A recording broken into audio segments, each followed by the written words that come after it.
నిర్మల్ జిల్లాలో ఇటీవల జరిగిన సంఘటనలు, సమావేశాలు, రాజకీయ అభివృద్ధి కార్యక్రమాలపై ఆకాశవాణి నిర్మల్ జిల్లా ప్రతినిధి గోల సాయన్ అందిస్తున్న సమగ్ర నివేదికకు స్వాగతం.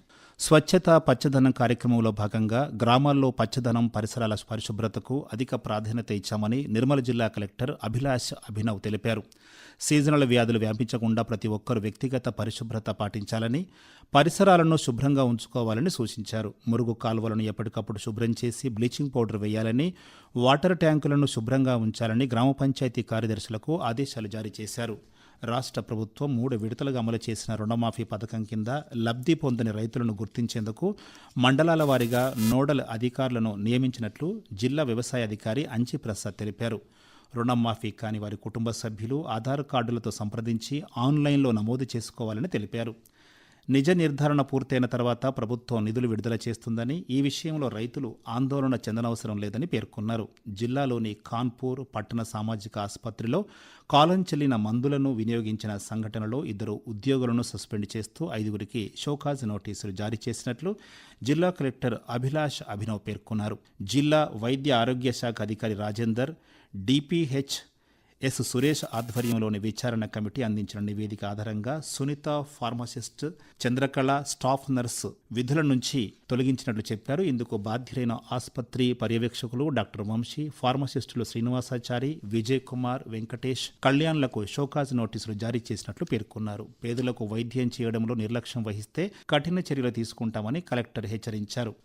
జిల్లా వ్యాప్తంగా సీజనల్ వ్యాధులతో ప్రజలు ఇబ్బందులు పడుతున్నారు. డెంగ్యూ, మలేరియా, టైఫాయిడ్, విష జ్వరాలతో ఆసుపత్రుల పాలవుతున్నారు. జిల్లా వైద్యాధికారి రాజేంద్ర మాట్లాడుతూ జ్వరం వచ్చిన వెంటనే ఆసుపత్రికి వెళ్లి వైద్య పరీక్షలు చేయించుకోవాలని చెప్పారు. జిల్లా వ్యాప్తంగా కొందరికి డెంగ్యూ నిజ నిర్ధారణ అయిందని, ప్రజలందరూ ఆందోళన చెందాల్సిన అవసరం లేదని పేర్కొన్నారు. ప్రభుత్వ ఆసుపత్రుల్లో అన్ని మందులు అందుబాటులో ఉన్నాయని, ప్రజలు ప్రాథమిక ఆరోగ్య కేంద్రాలను సంప్రదించి తగిన చికిత్స పొందాలని పేర్కొన్నారు. స్థానిక సంస్థల ఎన్నికల నిర్వహణకు సమాయత్తం కావాలని జిల్లా అదనపు కలెక్టర్ ఫైజాన్ అహ్మద్ మండల స్థాయి అధికారులకు తెలిపారు. ఎన్నికల సంఘం నుంచి వచ్చిన సూచనలను సమావేశంలో వెల్లడిస్తూ ప్రతి పోలింగ్ కేంద్రం పరిధిలో 600 ఓటర్లు ఉండేలా చూడాలని, ఓటర్ల సంఖ్య 650 దాటితే అదనపు పోలింగ్ కేంద్రం ఏర్పాటు చేయాలని చెప్పారు. అర్హులైన ఏ ఒక్క ఓటరు పేరు కూడా జాబితా నుంచి గల్లంతు కాకుండా తగు చర్యలు తీసుకోవాలని సూచించారు. మండలాల వారీగా రాజకీయ పార్టీల ప్రతినిధులతో సమావేశమై ఓటరు జాబితా, పోలింగ్ కేంద్రాల ఏర్పాటుపై సమావేశం ఏర్పాటు చేయాలన్నారు.